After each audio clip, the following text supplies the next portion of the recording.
You're watching your local news leader.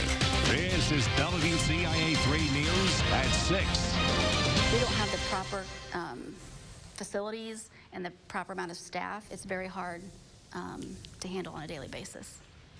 Champaign County jail facilities are bursting at the seams, and just about everyone inside is feeling the strain. Good evening, I'm McLeod Hageman. Jennifer has the night off. Jail staff members say they're noticing more violence. Investigative reporter Renee Cooper has been following this story. So Renee, people in jail say they're not getting access to services they were promised. Well, I got a call from one of those people behind bars who detailed the strain of a full facility and being in a cell for 23 hours a day during COVID quarantine. He, like so many housed in the jails, is trying to manage his mental illness in the midst of it all. Meanwhile, the violence on the streets is spilling into the jails. This is the location that we currently use for people that are going through their quarantine process. I'm bipolar and I have schizoid care resistance, so if I don't talk to my loved ones outside, I get real agitated. Casarius Meeks called me from the Champaign County satellite jail. He tells me the COVID quarantine process at intake sent his mental health into a tailspin.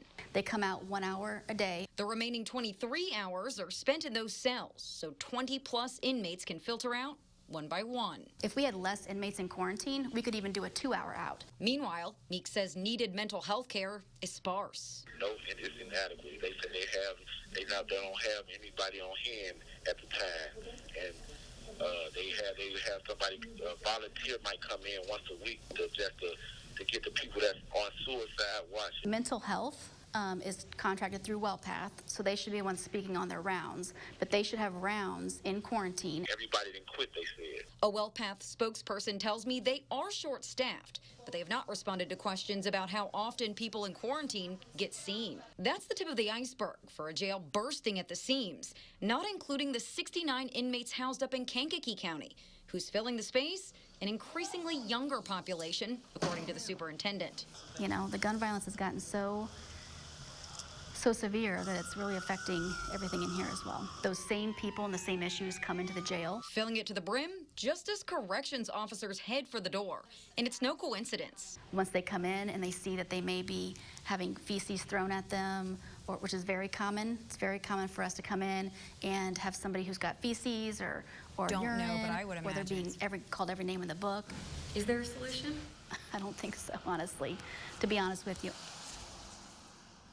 Now, Captain Voges tells me most of the violence is between people in jail, not directed at the staff. The issue is intervening. She says years back, verbal intervention would generally do the trick.